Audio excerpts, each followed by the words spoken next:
réveil, merci d'être avec nous sur i24 News, c'est le morning, il est 8h à Tel Aviv et voici ce qu'il faut retenir de l'actualité ce matin.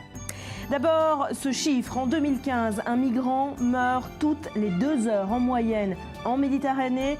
Faut-il craindre une hécatombe? Hier encore, ce nouveau naufrage qui a fait 3 morts. L'Europe tiendra un sommet extraordinaire ce jeudi. Bachar al-Assad sur France 2 hier soir, le président syrien rejette les accusations de massacre et s'explique sur l'impossible coopération avec la France. Nous reviendrons sur ces relations en dents de scie entre Damas et Paris. En Israël, c'est ce soir que débutent les cérémonies du souvenir. Pendant 24 heures, le pays sera en deuil pour rendre hommage aux soldats tombés au combat. Et puis on parle également de cette reconversion pour Shimon Peres. Il est le nouveau visage de la plus grande banque israélienne. L'ancien président sera payé $30 000 par mois et l'affaire crée la polémique. Enfin, coup de projecteur sur un film qui sort cette semaine, ça s'appelle Connasse, princesse des cœurs, adaptation de la mini-série éponyme de Canal+, sauf que cette fois, eh bien, ce sont les Britanniques qui sont pris à partie.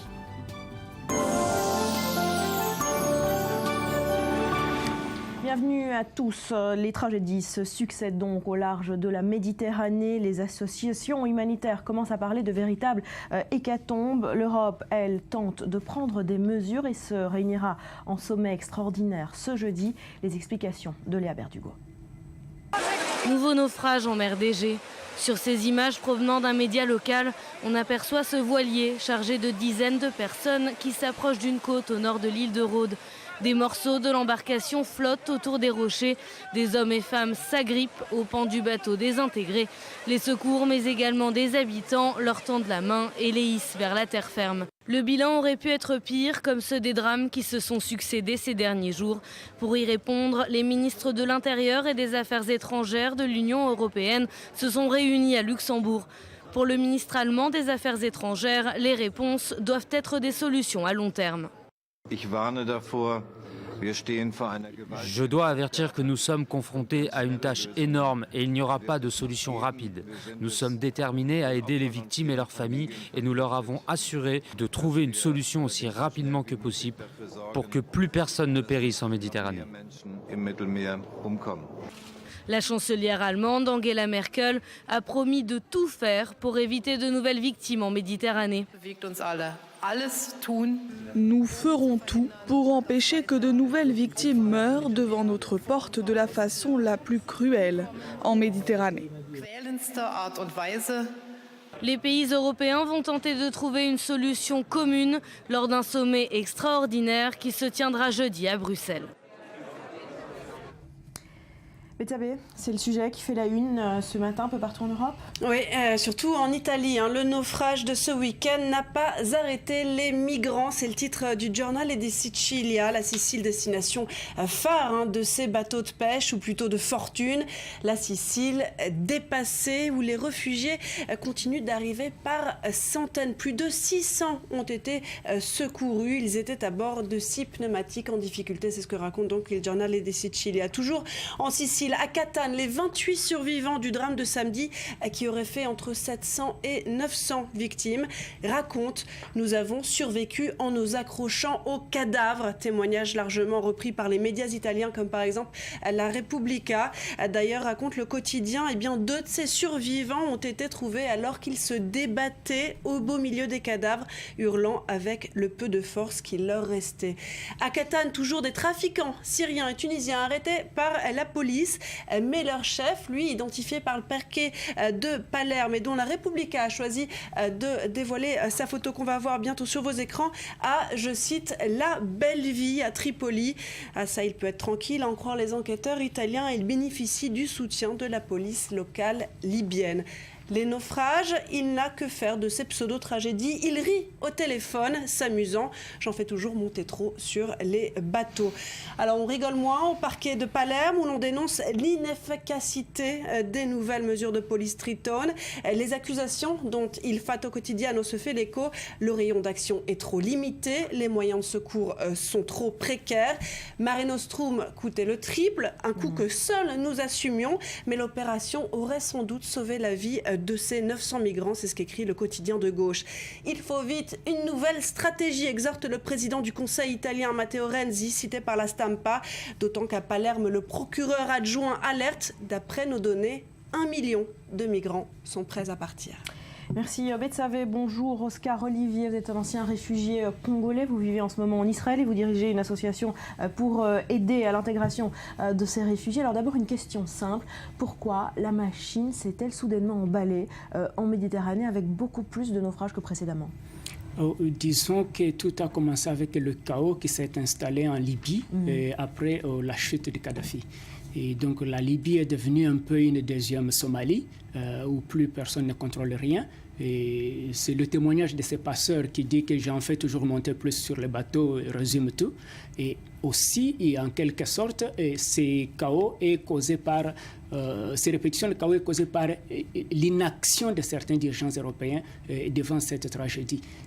Alors, je vous propose d'écouter Michel Neumann qui parle de cette inaction européenne. Justement, il est le conseiller des opérations de Médecins sans frontières. Écoutez-le. Il faut sauver les gens quand ils sont en mer parce que ce flot-là ne va pas se tarir immédiatement. Et donc, le sauvetage a un coût, hein, encore une fois. Rappelons-nous de l'opération Mare Nostrum qui a coûté plus de 100 millions d'euros. Et l'Union européenne a les moyens de mettre cet argent sur la table. Et puis ensuite, il faut s'intéresser à après, quoi. Comment on tarière ce flot ? Vous êtes d'accord avec ce qu'il dit ? L'Union européenne a les moyens de le faire, mais ne le veut pas ? Je suis d'accord 100% avec ce qu'il dit. Et pourquoi je suis d'accord avec lui ? Parce que lorsqu'on a voulu faire partir Kadhafi et ses fils, on n'a pas vu des sommets des ministres des Affaires étrangères, on n'a pas vu des commissions, on a vu le leadership, on a vu des meneurs de troupes. On n'a pas vu les autres venir, moi je ne peux pas faire tout seul. Mais lorsqu'il faut agir pour sauver les femmes et les hommes qui meurent, et alors là, c'est comme un enfant qui dit « je ne peux pas aller dormir tout seul dans la chambre, il y a quelqu'un sous le lit ». Alors qu'il y a des moyens, comme il le dit là, il y a des moyens. Et ils ont même prouvé qu'ils ont les moyens, ils savent ce qu'il faut faire. Alors évidemment, les arrivées par voie maritime, on le voit, sont absolument tragiques et spectaculaires de par leur aspect tragique, mais finalement ne reflètent qu'une infime partie du problème de l'immigration clandestine en Europe, une immigration organisée un peu comme une organisation mafieuse, avec des réseaux, des filières, des passeurs, vous le disiez. Est-ce que s'en prendre à ces réseaux fait partie de la solution ? Oui, c'est une partie, c'est une sorte de polynôme où il y a plusieurs monômes. Et ces passeurs ne sont qu'un monôme du polynôme. L'autre monôme du polynôme, c'est le fait qu'on oppose les Africains entre eux afin de leur vendre les armes pour s'entretuer, pour vendre les armes. Et l'autre partie du monôme, c'est que les Africains se choisissent les leaders compétents et intègres qui peuvent les diriger, et les Européens refusent ces leaders-là, leur imposent les gens corrompus, qui vont signer des contrats léonins dans lesquels l'intérêt d'Africains n'est pas là. Et donc les Africains sont sucés, ils sont à sec, ils suivent un peu, c'est un peu comme le système de vase communicant, il n'y en a pas ici, ça passe là-bas. Ils suivent, donc c'est une partie, il faut s'attaquer aux passeurs, c'est vrai, il faut s'attaquer aussi aux vendeurs d'armes et à ceux qui installent les dictatures au pouvoir. Alors, ces réfugiés, une fois arrivés en Europe, quel va être leur avenir ? On parle d'1,5 million de réfugiés en Europe. Est-ce que l'Europe a même la capacité de les accueillir sur le marché du travail, sur le logement, dans la société de manière générale ? Lorsqu'on veut, on peut toujours résoudre un problème. Lorsqu'on ne veut pas, même déplacer un verre sur la table devient très difficile. Et ces gens ne doivent pas être vus forcément comme une catastrophe. Regarde la population que la Chine a. Elle a réussi à faire de cette population un moyen de travailler plus efficacement et gagner de l'argent. Tout le monde a maintenant des usines en Chine parce qu'il y a une main-d'œuvre abondante. On peut trouver des solutions si on veut. Alors pour conclure, on l'a dit, l'Europe se réunit pour un sommet extraordinaire ce jeudi. Il faut attendre quoi de cette réunion ? Bon, il faut s'attendre, moi personnellement je m'attends à une condamnation ferme, mais sur les canapés, à une indignation sur les canapés, à une désolation sur les canapés. Et Martin Luther King avait dit qu'il nous sera peut-être difficile de nous souvenir des injures de nos ennemis, mais nous ne nous souviendrons pas forcément du silence de nos amis. Les Africains peuvent dire il sera peut-être difficile de nous souvenir combien de nos filles et nos fils la mer nous a pris, mais il sera difficile de nous souvenir de l'inaction de nos ennemis. Merci beaucoup Oscar Olivier d'être revenu ce matin. Je vous le disais, c'est un des autres titres de cette matinée. Bachar al-Assad était sur France 2 hier soir, interrogé par David Pujadas depuis son palais de Damas. Le président syrien a rejeté les accusations de massacre et s'explique également sur l'impossible coopération avec Paris. Myriam Aman. La France soutient les terroristes en Syrie. Bachar el-Assad a distillé cette accusation tout au long de l'interview. Nous sommes toujours intéressés au dialogue avec quiconque. Mais comment peut-on établir un dialogue avec un régime qui soutient le terrorisme dans notre pays? Et pour quelles raisons? L'objectif est d'aboutir à certains résultats. Pour moi, le résultat serait que le gouvernement français cesse son appui aux terroristes dans mon pays. Il n'est responsable de rien, pas même de la répression violente des manifestations en 2011, aux prémices du conflit actuel. Dès les premières semaines du conflit, les terroristes se sont infiltrés en Syrie, avec l'appui d'États occidentaux et régionaux. Concernant sa responsabilité dans l'apparition et l'expansion de l'État islamique en Syrie, là encore, ce n'est pas lui. Je ne suis pas en Irak, je n'y ai jamais été. Je ne contrôlais pas l'Irak, c'était les Américains qui contrôlaient l'Irak. Le groupe État islamique est venu d'Irak en Syrie car le chaos est contagieux. Quand le chaos est à votre porte, vous devez vous attendre à ce qu'il entre chez vous. À la question « Utilisez-vous des armes chimiques dans ce conflit ?», la réponse de Bachar el-Assad est sans appel, c'est non. Et concernant les preuves et les témoignages apportés par les organisations humanitaires, le président syrien parle de fausses allégations. Nous n'avons pas utilisé le chlore et nous n'en avons pas besoin. Nous avons nos armements classiques et nous pouvons atteindre nos objectifs sans y avoir recours. Il n'y a aucune preuve. Inflexible, intransigeant, Bachar el-Assad reste persuadé que le peuple syrien le soutient, que tous les hommes armés sont des terroristes à combattre. Le président syrien a servi un discours bien rodé aux téléspectateurs de France 2.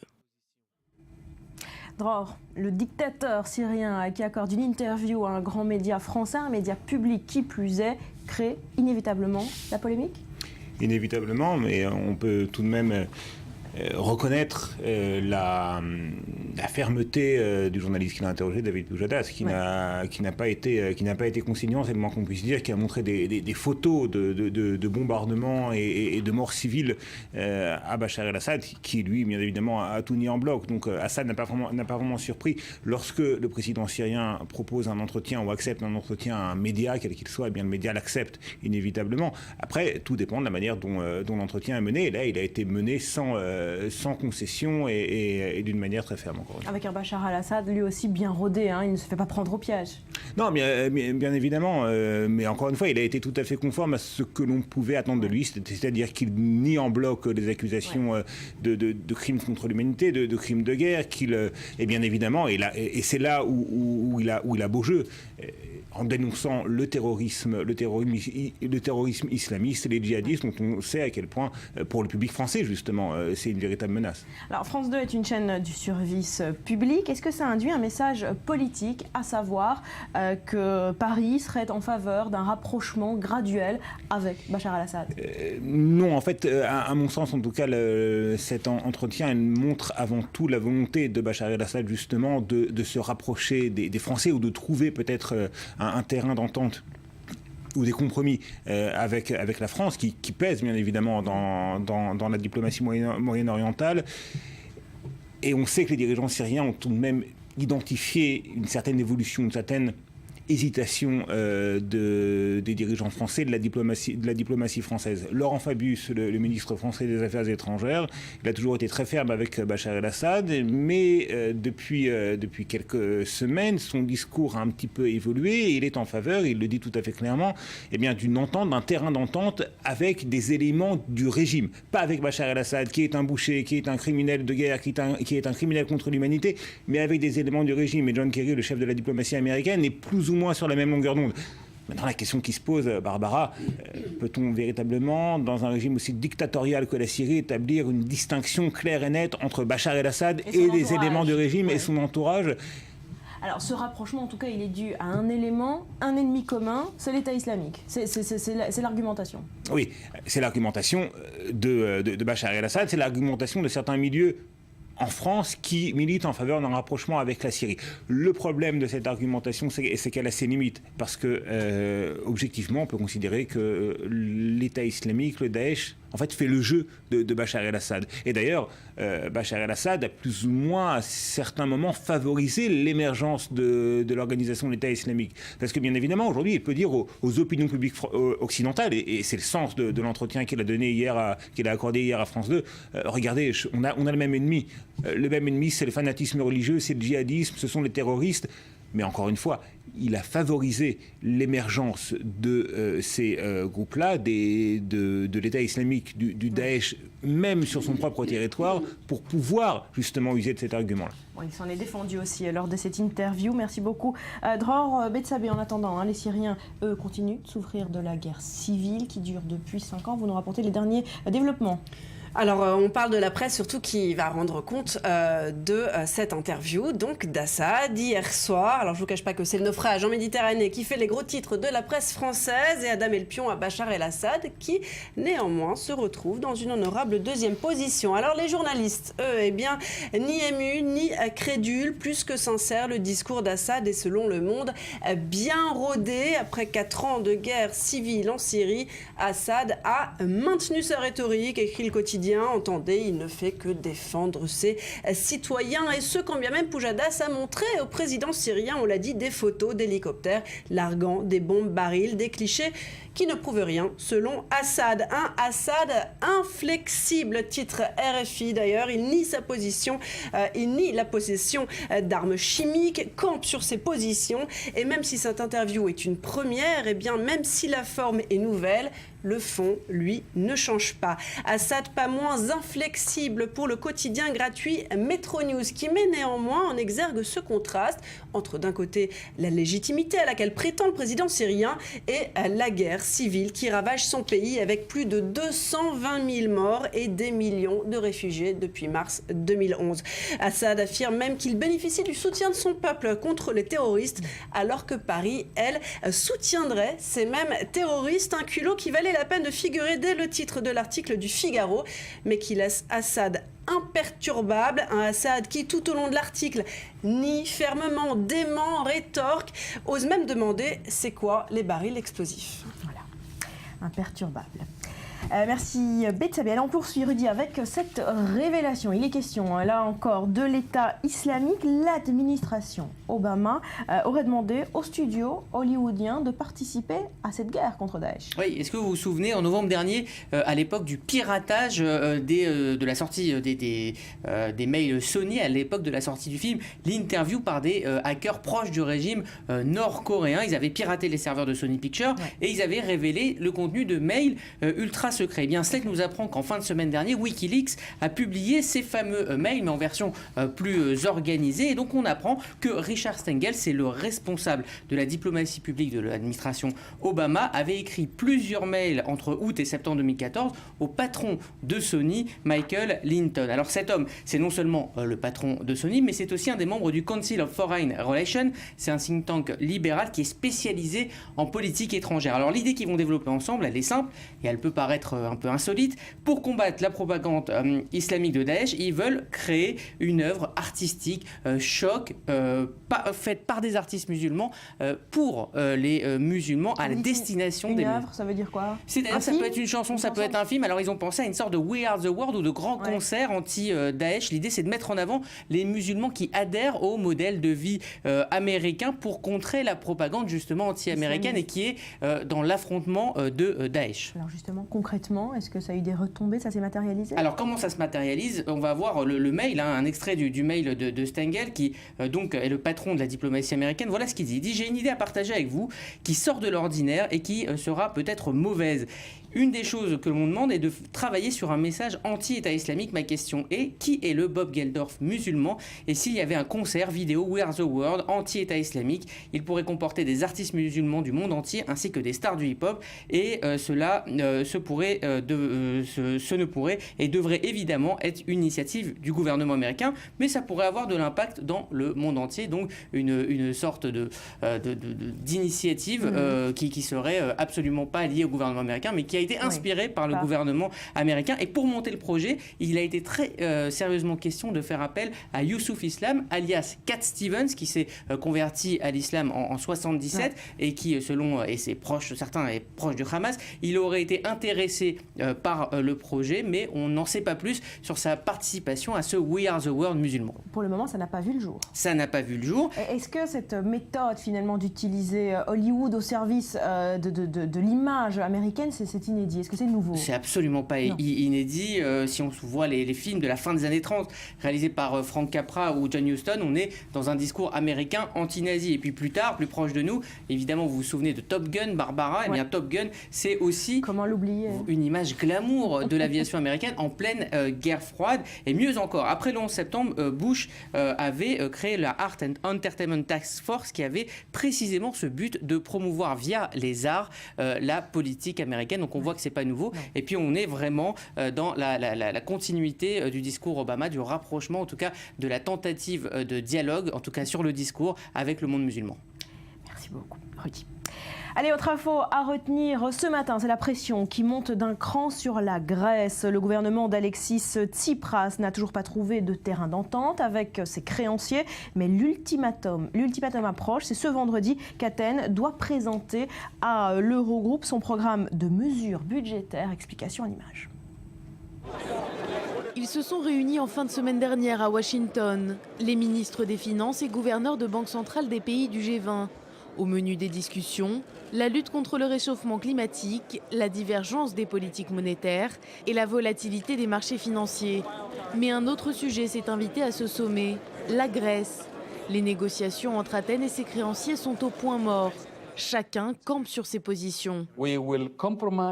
Nous allons faire des compromis, nous allons faire des compromis et nous allons faire des compromis afin de parvenir à un accord rapide. Mais nous n'allons pas nous compromettre, ce n'est pas pour cela que nous avons été élus. Des compromis, car en juin, Athènes doit faire valider par ses partenaires européens une liste de réformes. Des mesures destinées à redresser l'économie du pays et qui lui permettront de recevoir la dernière tranche d'aide de son plan de sauvetage, 7,2 milliards d'euros. Une somme vitale pour la Grèce qui manque déjà de liquidités et doit pourtant rembourser au FMI un prêt de 950 millions d'euros avant le 12 mai. L'État est à court de liquidités, oui. En ce moment, ils cherchent de l'argent partout où ils peuvent en trouver. Mais je pense que nous en avons assez pour survivre. On verra vraiment en juin. Parce qu'à la fin, nous allons avoir besoin d'un nouvel accord et si nous n'y parvenons pas, alors là oui, nous allons manquer d'argent, aussi bien dans le secteur privé que le secteur public. Et ensuite, la seule solution sera d'avoir notre propre monnaie et de commencer à imprimer de l'argent. Résultat, un Grexit, autrement dit la sortie de la Grèce de la zone euro, devient de plus en plus discuté et surtout de plus en plus probable. Mais ce scénario pourrait s'avérer dévastateur pour Athènes. Le scénario du Grexit va être complètement catastrophique pour le pays. Je ne veux même pas l'imaginer. Et je veux être très clair, il n'y a pas de mandat pour un défaut de paiement. Il n'y en a pas pour un Grexit. Vous devez savoir que 80% du peuple grec souhaite que le pays reste dans la zone euro. Un risque également de contagion pour les pays périphériques comme l'Espagne, l'Italie ou encore le Portugal. Des conséquences notamment sur les marchés obligataires avec une hausse des taux d'emprunt. La Grèce doit remettre sa liste de réformes d'ici le 24 avril, avant le sommet de l'Eurogroupe organisé à Riga. Et nous retrouvons depuis Athènes notre correspondante Angélique Kourounis. Merci d'être avec nous ce matin. Alors depuis l'accord trouvé il y a déjà plus de 2 mois entre Athènes et ses créanciers, eh bien rien n'a bougé. Un nouvel ultimatum approche. Est-ce que Athènes va finir par plier ce vendredi? Je ne le pense pas. Vous avez dit que rien n'a bougé, pas du côté d'Athènes. Athènes a déjà soumis depuis le 20 février dernier 5 listes de réformes, les unes les plus détaillées que les autres, elles sont même quantifiées. La problématique n'est pas de est-ce que la Grèce accepte de baisser ses déficits ou de faire des réformes. La problématique est est-ce que Athènes accepte de faire les réformes que ces créanciers exigent d'elles et qui, en fait, d'après elles, ne sont pas de vraies réformes, mais simplement la continuation de l'austérité passée. Or, la position d'Athènes est de dire l'austérité qui a été appliquée au pays depuis 5 ans n'a absolument pas abouti aux résultats escomptés. Au contraire, on a un tiers de la population sous le seuil de pauvreté, un tiers qui n'a plus accès aux soins et une chute de 26% du PIB. Donc on ne veut plus continuer dans cette voie-là, on veut tenter autre chose et c'est le mandat que le gouvernement actuel a reçu. Justement, Angélique, donc, autre chose, ce serait quoi? Que pensent les Grecs? On le comprend bien, ils ne veulent plus cette austérité, ils ne veulent peut-être plus se serrer la ceinture, mais veulent-ils s'avancer vers un défaut de paiement et donc un Grexit et quitter la zone euro? Non, c'est pas, la problématique n'est pas comme ça. Le mandat qui a été donné au gouvernement a été de sortir de la crise dans le cadre de l'euro. Et c'est ce que tente de faire le gouvernement. Le gouvernement a proposé des réformes. Et ces réformes se basent non pas sur des mesures d'austérité, mais sur des vraies réformes, c'est-à-dire lutter contre la fraude fiscale, contre la corruption, contre la contrebande de la cigarette et de l'alcool, faire de profondes réformes dans l'État et arrêter la bureaucratie et faire appel à des investissements, mais des investissements qui seront bénéfiques tant pour la Grèce que pour les investisseurs, et pas un bradage des richesses. C'est un bras de fer qui actuellement se passe entre la Grèce et ses créanciers, parce que ce que veulent les créanciers, c'est 3 choses, ils l'ont dit clairement hier, c'est une nouvelle réduction des salaires et des retraites, une augmentation de la TVA et une libéralisation du marché du travail, ce qui en fait veut dire une autorisation de licenciement. Merci beaucoup. Et groupé, ce que le gouvernement refuse. Merci beaucoup Angélique Kourounis. Réponse donc vendredi. Myriam, sur fond de cette crise grecque, une question ce matin. Pourquoi l'Europe ne parvient pas à renouer avec la croissance? Alors l'Europe ne parvient pas à renouer avec la croissance, d'abord parce qu'il y a une atmosphère d'énorme pessimisme et scepticisme sur l'avenir de l'euro et que sur ça on n'a toujours pas de solution. La Grèce c'est un petit peu un boulet que traîne aujourd'hui l'Union européenne, qu'elle doit arroser de milliards de liquidités, mais également un énorme boulet du point de vue de la politique européenne. On n'arrive pas à redéfinir une politique européenne unie, on n'arrive pas à aller vers une politique monétaire et budgétaire au-delà de la résolution des crises à minima, et on voit bien là, même cette résolution de crise, on n'y parvient pas pour le moment. Et si l'Union européenne aujourd'hui ne parvient pas à renouer avec la croissance, c'est peut-être parce qu'elle n'a elle-même, comme elle le reproche d'une certaine façon à la Grèce, pas résolu ses propres problèmes structurels qui datent depuis sa fondation, à savoir bien sûr une politique commune et une économie commune. Alors, pour finir rapidement, peut-être une piste de solution pour l'Europe, c'est un euro faible, on le voit, de plus en plus faible, un taux historique. Alors en tout cas, ça a été le choix de la BCE, qui imite peut-être un petit peu tardivement ce qu'a fait la Fed au cours des 7 dernières années, avec un taux d'intérêt directeur extrêmement bas, voire nul, on est à 0,05%, et puis surtout un plan de rachat massif d'obligations souveraines. Les résultats sont là, on est à un décrochage de l'euro de près de 20% par rapport au dollar, ce qui permet un rétablissement des finances publiques, et puis aussi, bien sûr, on le voit, un nouveau record des bourses européennes. Merci beaucoup Myriam. À suivre en Israël, c'est ce soir que débutent les cérémonies du jour du souvenir. Pendant 24 heures, le pays sera en deuil pour rendre hommage aux soldats morts au combat. On y revient après un journal complet présenté par Nathalie Naga. Restez avec nous, ce sera dans 2 petites minutes.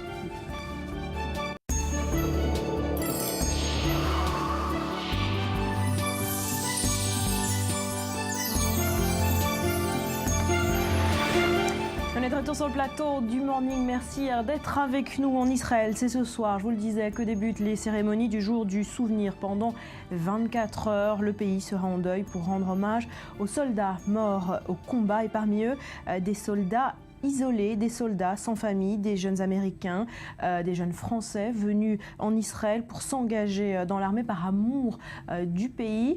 Maëlle Benoliel est allée leur rendre visite dans une des maisons qui les accueille. C'était dans la banlieue de Tel Aviv, à Ra'anana. À première vue, une résidence comme une autre, sauf qu'ici, les locataires de ces lieux sont insolites. Bienvenue dans la maison de Benji, la maison des soldats seuls et combattants d'Antsahal. Un lieu unique en Israël, créé à la mémoire de Benjamin Hillman, officier dans une unité d'élite, mort au combat en 2006 pendant la deuxième guerre du Liban. À l'origine de cette initiative, la famille du défunt. Nous avons beaucoup appris sur Benji pendant la semaine de deuil et nous nous sommes rendus compte qu'il était particulièrement proche de ces soldats seuls et très impliqué. Ils étaient pour lui très importants, donc pour nous c'était en quelque sorte un héritage et nous avons décidé à notre tour d'aider les soldats seuls en son nom. Après la disparition de son cousin, Saul a quitté son emploi dans le high-tech pour prendre la direction du projet. 9 ans après la mort de Benji, ils sont désormais 48 soldats à profiter de cette maison. Tous ont des chambres individuelles tout équipées comme celle-ci, mais aussi une cafétéria commune avec un frigidaire toujours plein et une salle de jeu avec billard. Plusieurs centaines de bénévoles sont nécessaires 24 heures sur 24 et 7 jours sur 7 au bon fonctionnement de la maison. Ça ressemble à un hôtel, oui, mais c'est une grande maison. On ne fait pas encore de room service, il n'y a pas non plus de chocolat sur les œillets. Ah si, il y en a des fois ? Il y a 3 ans, Harry laisse derrière lui sa famille et la maison dans laquelle il a grandi aux États-Unis pour venir s'installer en Israël. Quelques mois seulement après son arrivée, c'est en tant que soldat seul qu'il incorpore une unité d'élite de Tsahal. Il y a eu des moments difficiles. Je déménageais 6 fois avant d'atterrir ici. Ça a été un peu dur quand même. Cet endroit te facilite la vie de soldat quand tu n'es pas à la base. C'était comme vivre à nouveau à la maison. Vous savez, c'est très compliqué d'être combattant et soldat seul. Ces jeunes rentrent chez eux après 1, 2, voire 3 semaines passées à la base. Et ça peut être beaucoup plus en période de guerre. Ils sont émotionnellement et physiquement usés. La seule chose qu'ils veulent faire, c'est dormir. Et s'ils ont la force, manger. Je me souviens qu'avant d'arriver ici, c'était l'hiver et je n'avais jamais de linge sec. Je n'avais pas de sèche-linge et mes uniformes que j'avais lavés n'avaient pas le temps de sécher avant de repartir à la base. Quand vous donnez une maison telle que celle-là à un soldat seul, il devient un meilleur soldat, heureux, avec le moral. Je pense que c'est quelque chose que Benji aurait pu faire s'il avait été vivant, quelque chose de similaire. Je pense qu'il aurait été heureux. Et la maison de Benji devrait prochainement s'agrandir. 24 nouvelles chambres devraient voir le jour dans les prochains mois. Et ainsi faire toujours un peu plus perdurer la mémoire de Benji. Cyril, comment est couvert ce jour du souvenir dans la presse israélienne ? Ce matin, les tabloïds israéliens ont délaissé leur rouge habituel pour se parer de noir, sépulture de papier. Les journaux publient ce matin un pléthore de récits poignants, destins brisés, témoignages des familles, car c'est ce soir que débuteront, vous l'avez dit, donc les commémorations officielles du Yom HaZikaron, comprenaient le jour du souvenir de soldats tombés pour l'État d'Israël, soldats et victimes du terrorisme. Et ce soir à 20h précisément, lorsque la sirène retentira dans tout Israël, eh bien, les Israéliens se figeront à la mémoire des 23 320 soldats tombés pour la patrie. 23 320, le chiffre est gravé ce matin dans le marbre au fusain par le caricaturiste du Israël Hayom, Shlomo Cohen. C'est une journée entre peine et fierté, écrit le Maariv, et fierté car si Israël existe, eh bien, c'est bel et bien grâce à eux, renchérit le Israël Hayom, qui accole, vous le voyez à son titre, la bougie du souvenir. Le Jérusalem Post, le quotidien israélien en langue anglaise, illustre sa première page, lui, avec la photo de cet homme venu se recueillir au carré militaire du mont Herzl à Jérusalem, alors que plus sobre, le Haaretz, le journal de gauche, rappelle que cette année, 116 soldats sont venus grossir les rangs du deuil national. 116 dont 67 soldats durant l'opération bordure protectrice de cet été à Gaza.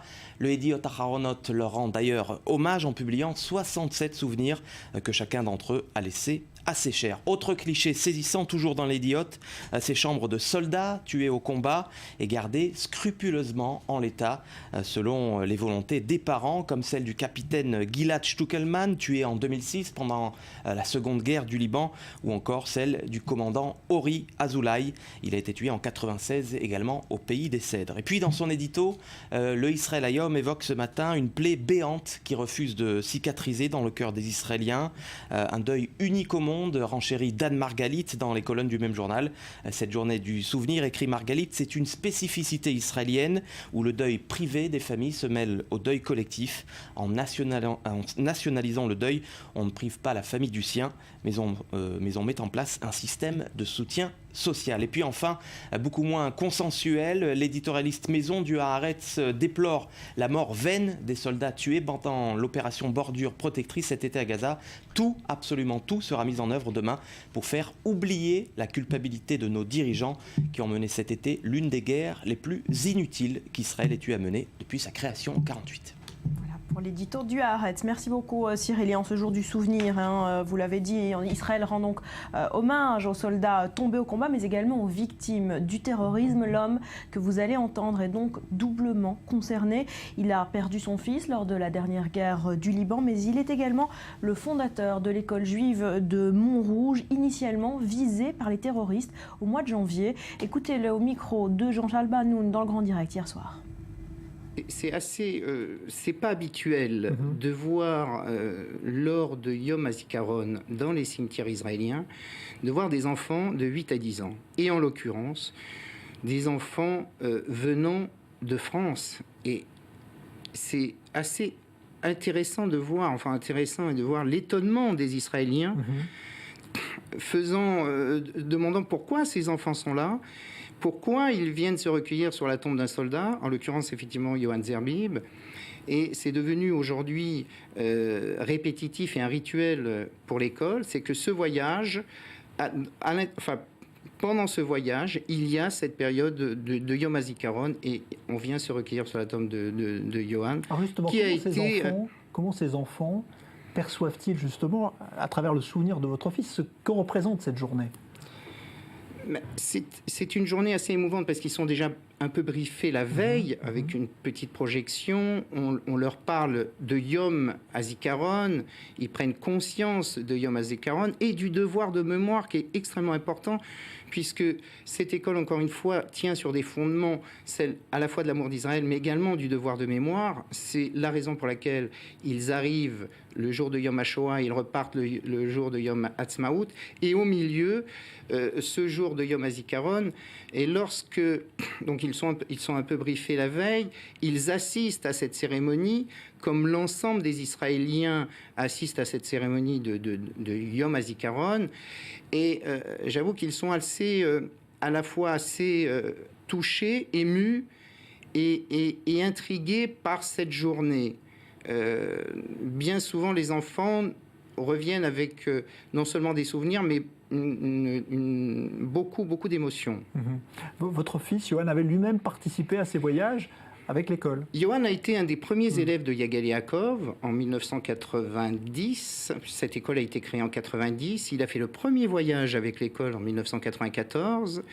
Et il a été, durant ce voyage, un des porte-parole de l'école, puisqu'il était également interviewé. C'était celui qui était toujours en avant et qui se mettait en avant pour les interviews, pour raconter à la fois le voyage, raconter ce qu'il vivait en tant qu'élève venant de France et vivant ces moments qui étaient dédiés à la fois à la mémoire, mais également aux réjouissances avec Yom Ha'atzmaut.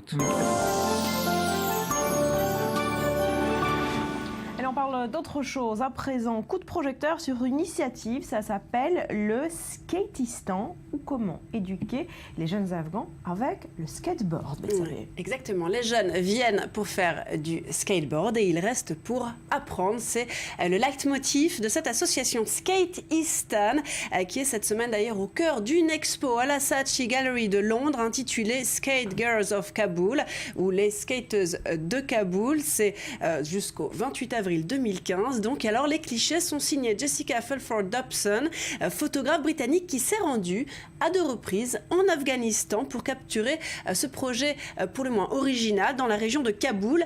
Ce projet s'est donné donc aux filles âgées de 5 à 16 ans l'opportunité de faire du skateboard dans un pays très conservateur où les vélos leur sont interdits et où 50% de la population de la population a moins de 16 ans. Skatistan, ce n'est pas que du skateboard. Vous l'avez dit, une fois accueilli, on passe à autre chose. Exactement. En fait, le skateboard, c'est un peu comme un hameçon. C'est ce qu'on explique sur place à la sauce. Parallèlement au skateboard, l'ONG offre un programme éducatif basé sur l'enseignement des arts, de l'histoire, de la géographie, des cours portant aussi sur l'hygiène ou encore les droits de l'homme. Des cours censés donner à ces jeunes, toutes classes sociales confondues, on insiste là-dessus, les outils qui leur permettent non seulement de s'exprimer, mais aussi de prendre de la distance avec les informations, de garder un esprit critique. C'est ce qu'on explique à Skate Easton. Alors l'ONG est née en 2007, donc elle a une petite vie déjà. Elle a été fondée par un skater australien, Oliver Perkovic, et ça n'a pas toujours été facile, puisque par exemple, notez qu'en 2013, alors qu'une vague d'attentats s'emparait de la capitale, eh bien les cours ont dû être suspendus. Mais cette association, elle a survécu. Aujourd'hui, 300 jeunes filles assistent à ces cours 3 jours par semaine, avec comme récompense du skate l'après-midi. Donc le skate qui a pris ici une place résolument symbolique. Il montre eh bien que ces jeunes filles afghanes, ce ne sont pas que les victimes des hommes, de la guerre et de l'oppression religieuse. Ce sont aussi de skate girls. Merci beaucoup Betsabé. Cette histoire étonnante à présent, c'est une révélation du magazine allemand Der Spiegel. L'ancien bras droit du dictateur irakien Saddam Hussein est aujourd'hui l'homme à qui l'on doit une grande partie du succès de l'État islamique. Alors pourquoi s'est-il rallié au camp des djihadistes? Réponse en images signée Maxime Pérez. Un cadre de l'ancien régime de Saddam Hussein à l'origine de la prise de contrôle de l'État islamique d'une partie du nord de la Syrie. Dans un long article consacré à la structure de l'organisation djihadiste, l'hebdomadaire allemand Der Spiegel dit avoir en sa possession 31 pages de cartes, de listes et de programmes qui équivalent à un plan en vue de la création d'un califat en Syrie. Ces documents seraient l'œuvre de Samir Abed Muhammad al-Khlifawi, ancien colonel des services de renseignement de l'armée de l'air irakienne à l'époque de Saddam. Il a pris pour nom de guerre Hadji Bakr. Les documents laissent penser que la conquête de la Syrie par le groupe Daesh a été le fruit d'un plan méticuleux et habilement conçu, dont la réalisation a été supervisée par Hadji Bakr en personne. Selon le Der Spiegel, celui-ci a eu recours à des méthodes de surveillance, d'espionnage, d'assassinat et d'enlèvement, ayant fait leurs preuves sous Saddam Hussein. Hadji Bakr aurait été tué en Syrie lors d'une fusillade en janvier 2014, mais il aurait eu le temps d'y établir une tête de pont, à partir de laquelle les djihadistes de l'État islamique ont pu envahir, en juin de cette même année, une bonne partie du nord et de l'ouest de l'Irak. Après l'invasion américaine en 2003, Hadji Bakr aurait fait plusieurs séjours dans des prisons sous garde américaine, dont celle d'Abu Ghraib. En 2010, lui et un petit groupe d'anciens officiers des services de renseignement irakiens fondent un certain Abu Bakr al-Baghdadi, le chef officiel du groupe État islamique, avec pour objectif de donner à cette organisation une façade religieuse.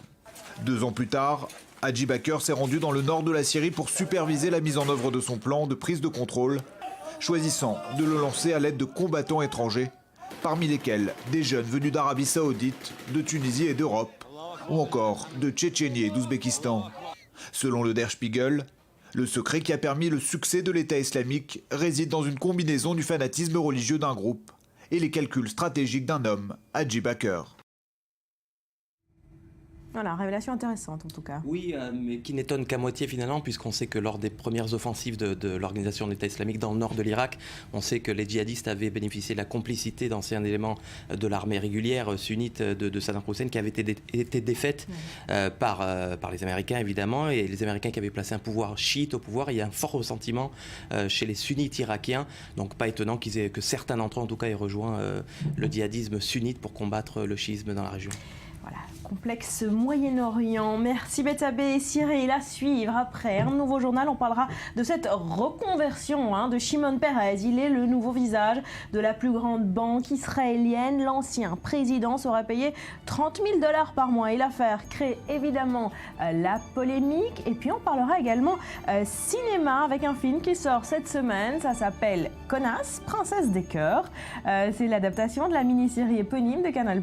Sauf que cette fois, eh bien, ce sont les Britanniques qui sont pris à partie. Les images également dans cette édition. Restez avec nous pour l'heure. Vous retrouvez Nathalie Nagar dans 2 petites minutes pour un nouveau journal complet.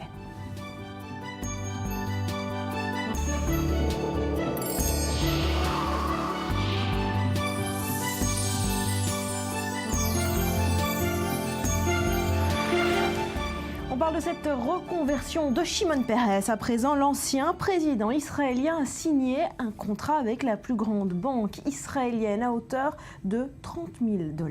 Dror, l'affaire crée évidemment la polémique dans le pays. Oui, ça peut nous faire penser d'ailleurs à cette polémique autour de la reconversion de plusieurs anciens dirigeants de premier plan au niveau international qui généralement moyennent leur service de monnaie, leur service de conférencier pour des sommes absolument faramineuses.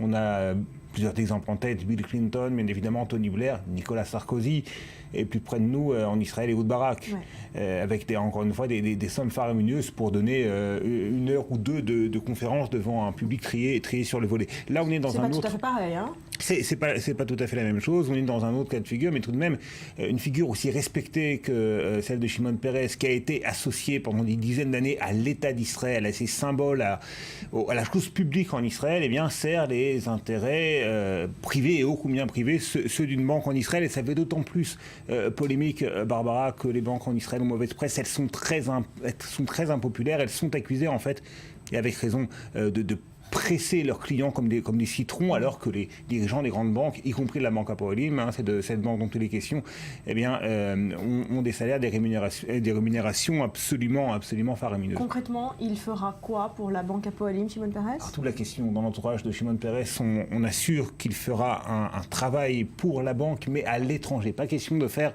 du lobbying en Israël même. Et puis on insiste aussi sur le point que toutes les rémunérations, ces fameuses $30,000 mensuels, c'est pas rien, eh bien, seront reversés intégralement dans les caisses du Centre Peres pour la paix, et que Shimon Peres lui-même ne recevra pas un centime dans sa propre poche. Alors que fera Shimon Peres? Encore une fois, elle défendra les intérêts de la Banque Hapoalim à l'étranger. On connaît le carnet d'adresses bien rempli de Shimon Peres, on connaît la popularité, le respect dont il jouit dans les cercles dirigeants politiques, financiers, un petit peu partout dans le monde, en tout cas un petit peu partout dans le monde occidental. Mais il y a un mais, vous savez que les banques en Israël sont très impopulaires, on l'a dit, et qu'il est question de briser le monopole du système bancaire en Israël, parce qu'il y a 3-4 grands établissements bancaires qui un petit peu se partagent les parts du gâteau aux dépens des clients, dépend de vous et moi, qui mettent leurs économies en banque. Et le futur ministre des Finances, Moshe Kahlon, a un plan pour briser cet état de fait. Et donc, on soupçonne Shimon Peres, on soupçonne la Banque Hapoalim d'avoir embauché Shimon Peres pour faire indirectement du travail de lobbying contre les projets de Moshe Kahlon, ce qui rend les choses encore plus croustillantes. Shimon Peres s'explique, il dit qu'il le fera qu'à l'étranger et puis que ces fonds seront reversés à son association. Est-ce que cette ligne de défense est vraiment convaincante? Pas vraiment, parce qu'à partir du moment où une banque comme la Banque Hapoalim loue les services d'un Shimon Peres, eh bien, en fait, le message subliminal, c'est « je peux me payer absolument n'importe qui ». Donc, attention, messieurs les députés, peut-être réfléchissez à 2 fois avant de voter en faveur des lois antitrust que le futur probable ministre des Finances, Moshe Kahlon, voudrait faire voter, parce que j'ai beaucoup de pouvoir. Si je peux me payer Shimon Peres, je peux me payer n'importe quel d'entre vous à plus forte raison. Merci beaucoup, Dror. On parle d'autre chose à présent. L'ancien comptable d'Auschwitz comparaît aujourd'hui en Allemagne et pourrait être le dernier soldat du Troisième Reich à répondre des crimes du nazisme, marquant la fin d'une épopée judiciaire au bilan controversé. Regardez. Oskar Groning est l'ancien comptable du camp d'extermination d'Auschwitz. Il aura 94 ans en juin prochain. À partir de mardi, il comparaît devant le tribunal de Lunebourg en Allemagne pour complicité de meurtre aggravé. Il est accusé d'avoir contribué à la déportation de 300 000 juifs hongrois au printemps 1944. Qu'est-ce qu'il peut me dire? Peut-il ramener à la vie les 49 membres de ma famille? Qu'est-ce qu'il doit me raconter? Ce que je voudrais entendre? Je suis très curieuse de voir ce qu'il a à dire. Va-t-il me dire qu'il n'a rien fait? Oskar Groning affirme pour sa défense ne jamais avoir mis une gifle à qui que ce soit. Pourtant, il a bien été transféré dans l'administration d'Auschwitz en 1942. Il a trié les effets personnels des déportés avant de les envoyer à Berlin. Il a également assisté à la séparation des déportés jugés aptes au travail et ceux qui étaient immédiatement tués. Si Oskar Groning n'a jamais giflé qui que ce soit, il est accusé de faire partie des rouages de l'extermination. J'aimerais entendre qu'être un rouage de cette machine à tuer va être désormais une responsabilité, qu'il admette sa culpabilité ou pas, qu'assister va être considéré comme un crime. Comme ça, dans le futur, personne ne pourra faire ça et clamer son innocence. La justice allemande a souvent été accusée d'être trop laxiste envers les anciens nazis. Selon une étude de l'universitaire Cornelius Nessler, si la justice avait toujours appliqué les critères actuels, des dizaines de milliers de citoyens allemands auraient dû être inculpés. Or, seules 6656 condamnations ont été prononcées depuis 1945, dont 91% de peines inférieures à 5 ans de prison. Monsieur Groning dit qu'il n'a pas de sang sur les mains. Pour la justice, ce n'est pas important. Ce qui est important, c'est de voir si on peut dire qu'il a participé, qu'il a collaboré à cette usine de la mort. Groning a été témoin dans 3 procès d'anciens nazis. Il a déjà bénéficié d'un non-lieu en 1985. Il pourrait bien être le dernier nazi du Troisième Reich à être jugé. Une douzaine d'enquêtes préliminaires sont en cours en Allemagne, mais l'âge des suspects laisse peu de chances aux procédures d'aboutir à un procès. Myriam, que sait-on exactement de l'accusé ? Alors on en sait de plus en plus au Groning, et puis ce qui est plus surprenant encore, c'est que cet homme n'a pas gâché grand-chose de son passé et qu'on l'a découvert pas tellement par hasard cette fois-ci, mais peut-être aussi parce qu'il l'a voulu. Alors Oskar Groning, on va y revenir dans quelques instants à cette découverte-là, mais il a 93 ans aujourd'hui, il va les avoir le 10 juin plus exactement, et puis il n'a jamais caché son engagement à sa famille et son entourage dans les Waffen-SS, et ce depuis 1941. Alors il vient d'une famille typique de ceux qui s'engagent dans les Waffen-SS, c'est-à-dire qu'il vient d'une famille extrêmement nationaliste, du nord de l'Allemagne, relativement défavorisée et complètement traumatisée par la défaite de 14-18 pour l'Allemagne. Et alors depuis, il s'engage très rapidement, à la suite de son père qui était un ouvrier dans des milices paramilitaires, dans les Waffen-SS, sans véritable amour de la guerre, mais pour volonté de défendre son pays, et puis aussi par affiliation clairement également de leur idéologie. Il a toujours baigné dans un environnement clairement antisémite. Alors il débarque à Auschwitz en 1942 en tant que comptable, et une des premières images auxquelles il va être confronté, eh bien, c'est un bébé précipité contre la porte d'un wagon par un SS. Et depuis lors, il va demander à 2 reprises son déplacement, on va le lui refuser, et il le dit lui-même, il finit par s'accommoder de la vie au camp, et ce jusqu'en 1944. Son travail, c'était de récupérer les billets de banque des déportés et de les envoyer ensuite à Berlin après les avoir comptabilisés. Alors on lui reproche quoi dans ce procès qui s'ouvre aujourd'hui ? Alors justement, l'intitulé de ces procès, eh bien, c'est toujours une problématique. Il y en a qui sont très clairs, d'autres moins. On n'a pas ici le procès Eichmann. Lui-même dit ici aujourd'hui, il s'excuse auprès des membres de la Shoah, mais il affirme de rien avoir de pénal à se reprocher. Il est, dit-il, un rouage de la machine, et de fait ce procès est avant tout un message très clair de l'Allemagne adressé aux rescapés de la Shoah, au monde et aux nouvelles générations allemandes concernant ce qu'il faut retenir de la Shoah et le jugement que l'Allemagne porte sur son propre passé. Mais ce qui va être poursuivi aujourd'hui, c'est pour complicité de meurtre de 300 000 personnes. Ce qui est pris en cause aujourd'hui, ce ne sont pas les 1,1 million de personnes qui sont mortes dans ce camp de Auschwitz-Birkenau, à grande majorité juive, mais 300 000 personnes, essentiellement des juifs hongrois, qui ont été emmenés en 1944, et c'est pour complicité de meurtre à leur égard, notamment parce qu'il a assisté à plusieurs reprises au processus de sélection qui a emmené ces gens dont il triait les billets de banque dans la chambre à gaz et dans des tueries complètement aléatoires et administratives du régime nazi. C'est pour cela qu'il est poursuivi aujourd'hui.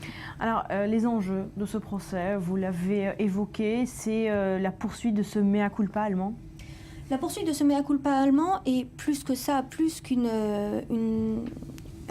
procès rendu à l'histoire, c'est également une espèce de session de rattrapage pour l'Allemagne, parce qu'on a beaucoup reproché à l'Allemagne sa largesse par rapport aux criminels nazis qui trop souvent n'ont pas été jugés ou ont été jugés avec trop de facilité pour des peines complètement mineures à l'après-guerre. Et pour Serge Glasfeld, il le dit aujourd'hui, c'est un message important pour rattraper le désastre de la justice allemande de l'après-guerre, mais il y a aussi une problématique quant à la notion de culpabilité qui est aujourd'hui largement élargie justement pour ce rattrapage de l'Allemagne et pour servir de message. Merci beaucoup Myriam. Allez, dans le reste de l'actu de ce mardi, que faut-il retenir ? Réponse en bref et en images, c'est signé Johan Giametta. 430 milliards d'euros, c'est le montant versé par Israël à l'autorité palestinienne lundi soir. Cette somme correspond aux taxes que l'État hébreu collecte pour le compte de l'autorité, mais qu'il refusait de lui verser depuis son adhésion à la Cour pénale internationale en janvier. Le versement des taxes serviront notamment à payer le salaire des fonctionnaires, mais le Fatah et le Hamas n'ont pas encore trouvé un accord sur leur rémunération. Aux États-Unis, des feux de forêt ravagent la Floride et la Californie depuis 2 jours. Les 2 États américains sont confrontés à une sécheresse particulièrement forte et qui persiste depuis plusieurs années. Dans la région de Los Angeles, près de 125 hectares de forêt sont déjà partis en fumée. Près de 200 habitants ont été évacués par les autorités. Le Maccabi Tel Aviv a été éliminé hier soir de l'Euroleague. Battu à domicile ce lundi, le tenant du titre a affronté le club turc de Fenerbahçe. Il a remporté le match avec 75 points contre 74 pour Tel Aviv. Les Turcs deviennent ainsi les premiers qualifiés pour le Final Four qui aura lieu du 15 au 17 mai à Madrid.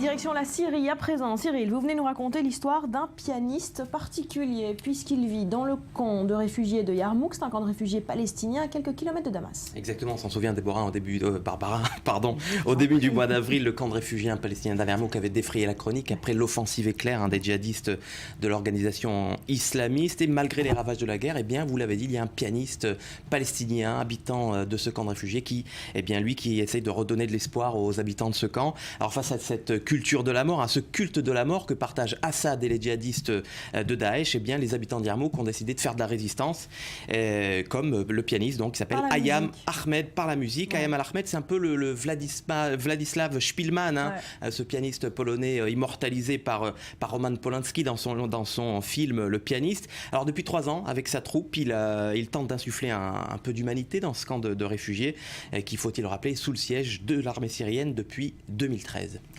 Alors il faut quand même rappeler en quelques mots les ravages de la guerre sur ce camp de réfugiés d'Yarmouk. Oui, c'est un camp de réfugiés qui comptait avant, au début de la crise syrienne, 100 000 habitants. Il en compte aujourd'hui moins de 20 000 en raison du siège, notamment. Au moins 150 personnes, Barbara, ont péri de la faim dans ce camp de réfugiés, ce qui n'a pas d'ailleurs épargné notre pianiste du jour, puisqu'il pesait 70 kilos avant le siège, dit-il. Il en fait aujourd'hui 45, il affirme sur un ton optimiste, je vous rassure. Alors c'est un féru de musique classique, d'Haydn, mais également de jazz oriental. On va tout de suite le comprendre.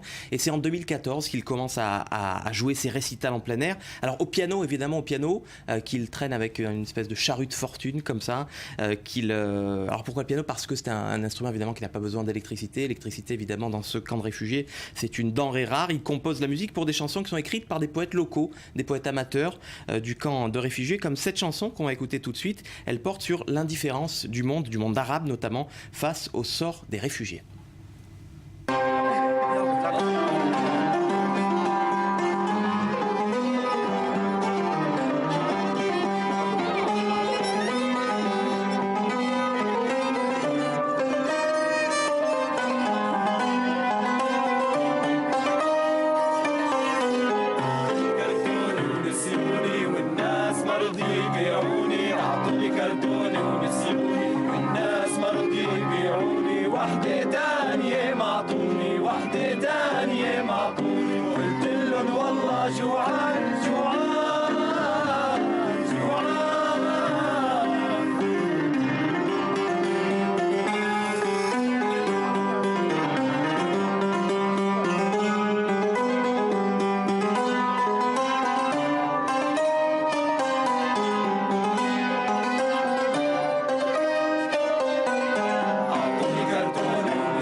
Que vous avez vu sur cet extrait, c'est le père d'Ayam Ahmed. C'est un violoniste de renom en Syrie. Il est aussi, il confectionne lui-même ses instruments. Il est aveugle, comme vous avez pu le voir, et il accompagne son fils et le fils d'Ayam Ahmed aussi. Donc c'est une histoire de famille. Ouais. Tous chantent ensemble. Ayam Ahmed qui travaille aussi beaucoup avec les enfants. Il a d'ailleurs même créé une chorale au sein du camp de réfugiés, une chorale qui s'appelle les Bourgeons de Yarmouk. Quand les enfants chantent, je sens qu'il y a encore de l'espoir, dit-il. Leur chanson préférée qu'on va écouter d'ailleurs, elle parle du manque d'eau, car depuis 2014, eh bien, l'approvisionnement en eau de Yarmouk est coupé. Ouais. Je vous propose d'écouter ça tout de suite.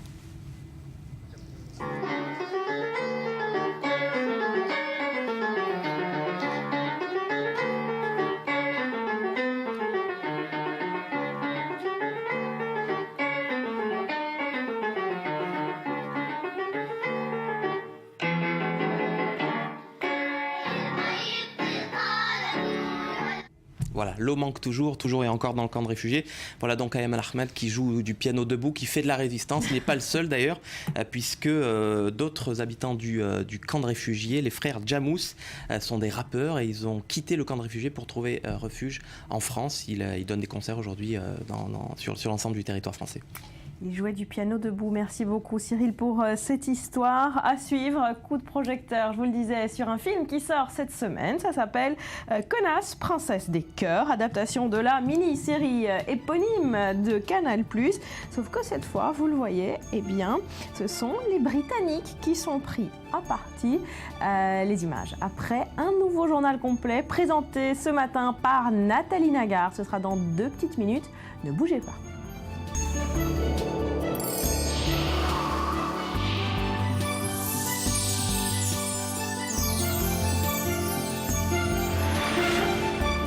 On parle cinéma à présent, coup de projecteur sur un film dont on parle beaucoup et dont on va encore beaucoup parler. Laetitia, ça s'appelle Connasse, princesse des cœurs et c'est l'adaptation finalement de la mini-série éponyme de Canal. De la pastille qu'on retrouvait sur Canal+. C'est très difficile de passer à côté de ce phénomène. C'est un film qui va sortir la semaine prochaine, le 30 avril. On la voit un petit peu partout. Camille Cotin, qui est donc cette jeune femme qui incarne la connasse. La connasse qui en fait est une femme égocentrique, qui est insupportable et qui dans ce film va se rendre compte qu'elle ne mène pas la vie qu'elle mérite, évidemment, et elle décide de devenir une altesse royale et elle veut marier en fait le prince Harry. Ça se passe majoritairement à Londres, c'est à mourir de rire, rien que quand on regarde les premières images. On regarde ça tout de suite, la bande-annonce.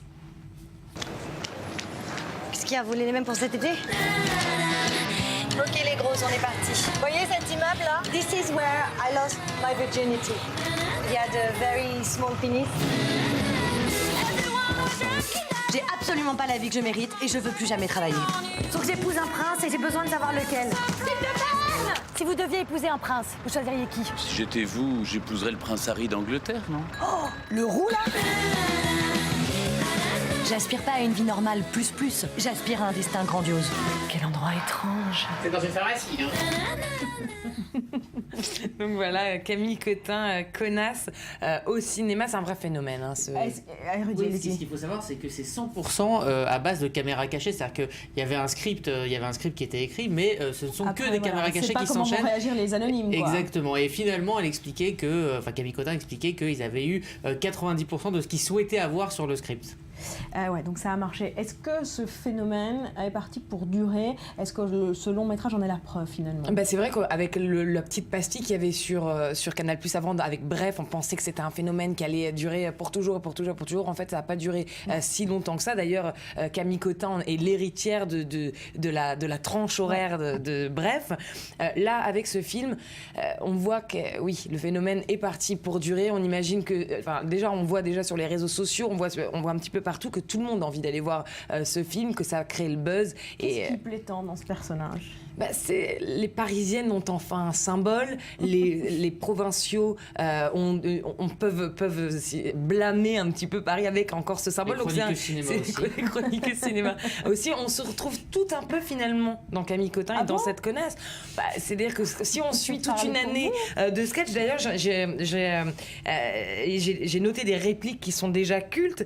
On se rappelle dans certains sketchs, elle est au marché et à un vendeur de vêtements, elle disait vous êtes sûr que c'est la collection printemps-été 2014? Alors au puce, elle demande à un antiquaire. Et chez vous, c'est décoré comme ça aussi? À la salle de sport, quand son voisin lui dit qu'il est interdit de fumer, mais je m'en fous en fait. À une terrasse de café, une femme qui lui demande si elle peut prendre la chaise, non, celle-là c'est pour mon sac. Donc voilà, tous ces petites répliques, c'est à mourir de rire, c'est vraiment. En fait, il y avait la place pour quelqu'un comme ça. On se fichait tout un petit peu de nos copines quand elles faisaient des petites crises de filles entre guillemets. Voilà, maintenant on a notre symbole. Vous me parlez d'une remarque sur un petit enfant qui va au parc, j'y penserai cet après-midi quand je prendrai mon petit garçon au jardin. J'ai l'impression d'être avec un nain bourré, mais ça va. Ça, j'adore. Ça vous fait rire, Eddy? Oui, non, c'est très drôle parce que ça met toute la mauvaise foi.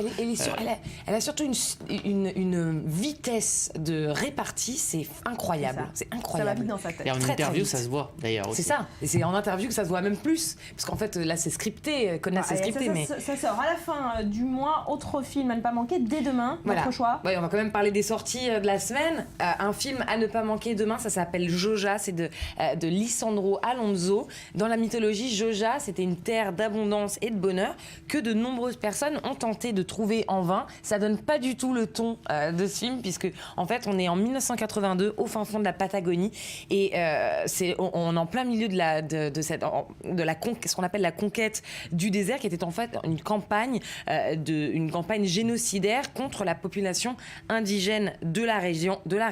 Là, on va faire la connaissance de ce capitaine Gunnar Dinsen, qui est incarné par Viggo Mortensen, qui arrive tout droit du Danemark avec sa fille de 15 ans. Seulement, sa fille, c'est l'unique femme dans les environs. Évidemment, elle va tomber amoureuse d'un soldat, elle va fuir, elle va s'enfuir. On va regarder ça tout de suite en images.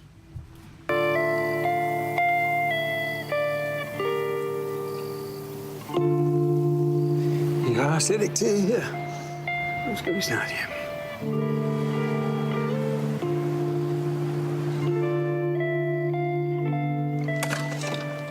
Jag tenho pequeno problema com mi gente e seus soldados. ¡Vamos! Los rumores corren rápido en el desierto, ¿no?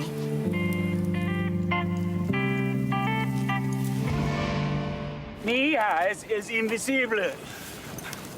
Hvor fanden er du hen?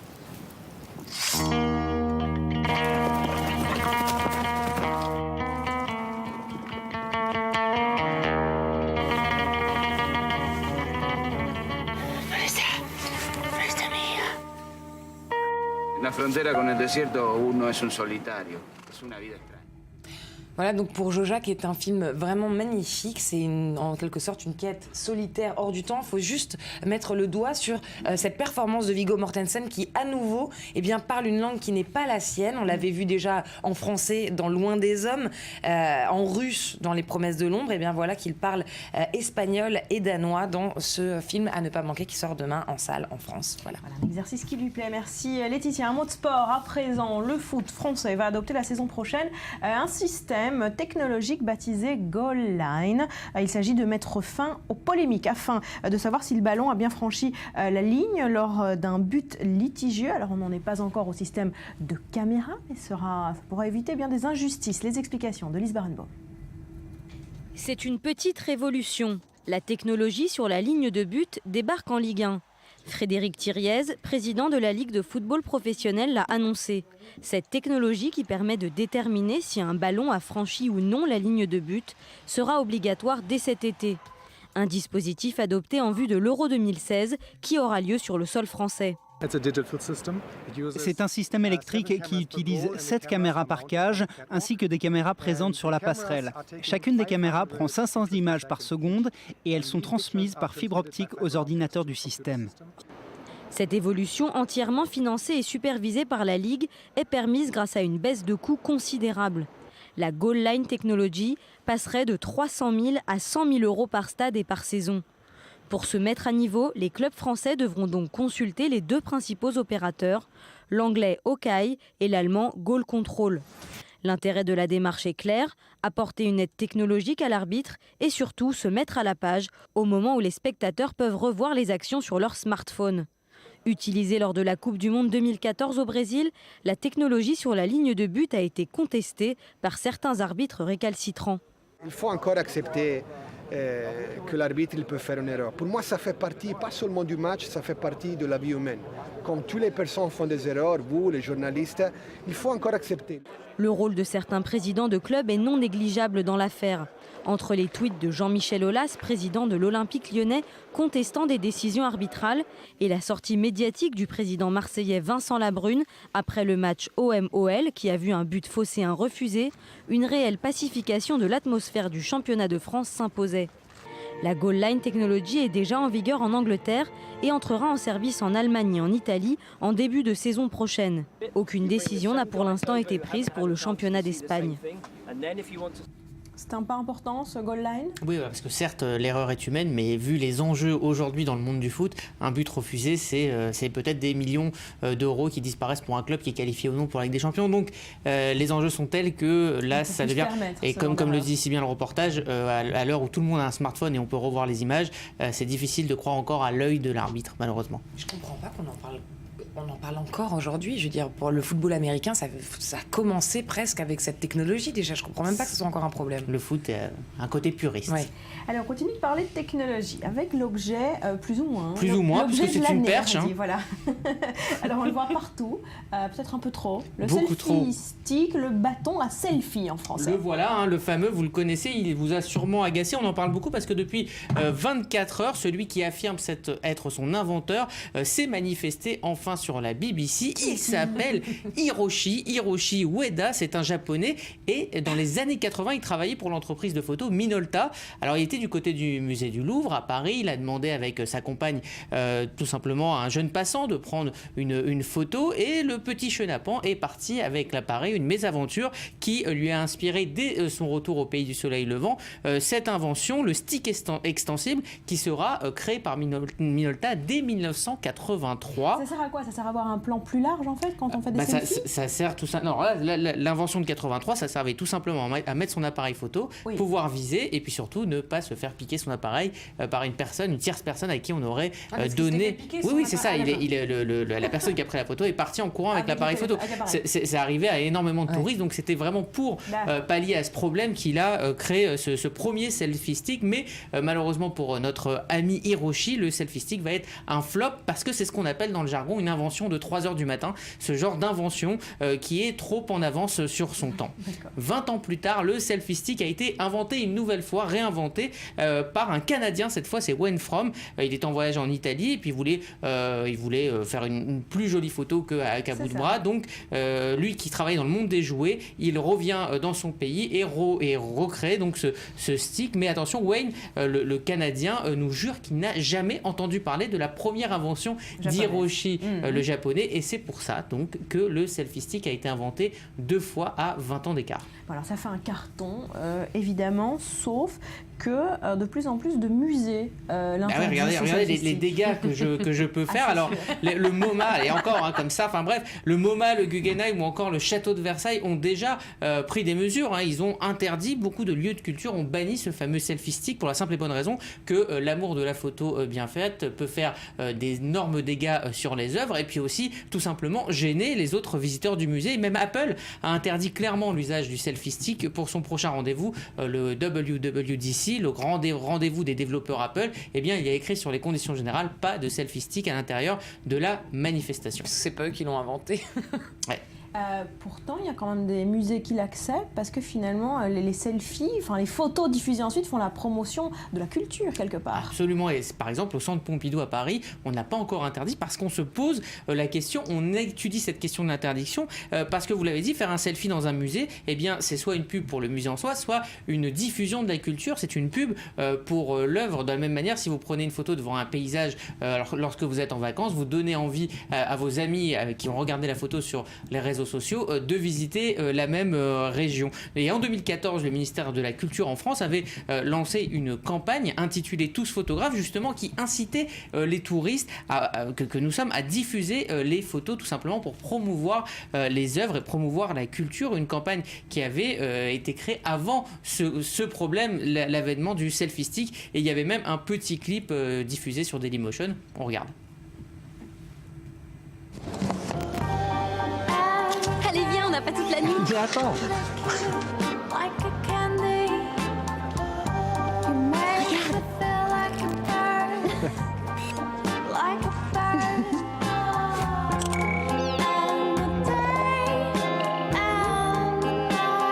Dans les musées, prenez des photos. Pour en savoir plus, rendez-vous sur culturecommunication.gouv.fr, tous photographes. Les photos, ne sont pas interdites dans tous les musées. Non, pas interdit dans tous les musées. C'est par exemple interdit à Orsay, mais c'est pas interdit dans tous les musées parce que effectivement, une photo, c'est aussi une manière de montrer l'œuvre. Mais c'est dangereux pour les tableaux, non, les flashs, etc. Oui, alors les flashs sont interdits, mais la photo en elle-même n'est pas interdite puisque voilà, ça permet. Par exemple, quand Rihanna a visité le Louvre à Paris, ça fait une énorme pub pour le musée et aussi pour les œuvres et ça les a diffusées dans le monde entier. Vous voulez faire une petite photo ? On en fera une en fin d'émission, je vous la promets, je la mets sur mon compte Twitter juste après l'émission. Ça marche. Cette info qui vient de tomber, situation d'urgence à l'aéroport international de Ben Gurion. Un avion devrait atterrir dans les minutes qui viennent. Voici les images en urgence sur cette piste d'atterrissage. Il lui manquerait un pneu. Voilà, on continue de suivre de près cette information qui vient de nous parvenir. Des équipes de secours, évidemment, sur place pour parer à toute éventualité. Vous voyez les images qui nous parviennent en direct. Allez, on se quitte avec Richard Anthony, l'idole des yéyés. Vous le savez, nous a quittés hier à l'âge de 77 ans. Il est né Richard Bdesh en Égypte en 1938. Il est devenu dans les années 60 une des figures incontournables de la chanson française, un des pionniers du twist en France. On lui doit une foule de reprises de standards en anglais comme Let's Twist Again et J'entends siffler le train. On se quitte donc en musique et en images. Merci d'avoir été avec nous. Je vous souhaite de passer une belle journée. Portez-vous bien. À demain. J'ai pensé qu'il valait mieux nous quitter sans un adieu. Je n'aurais pas eu le cœur de te revoir. Mais j'entends siffler le train, mais j'entends siffler le train, que c'est triste un train qui siffle dans le soir. Je pouvais t'imaginer toute seule, abandonnée sur le quai dans la cohue des eaux.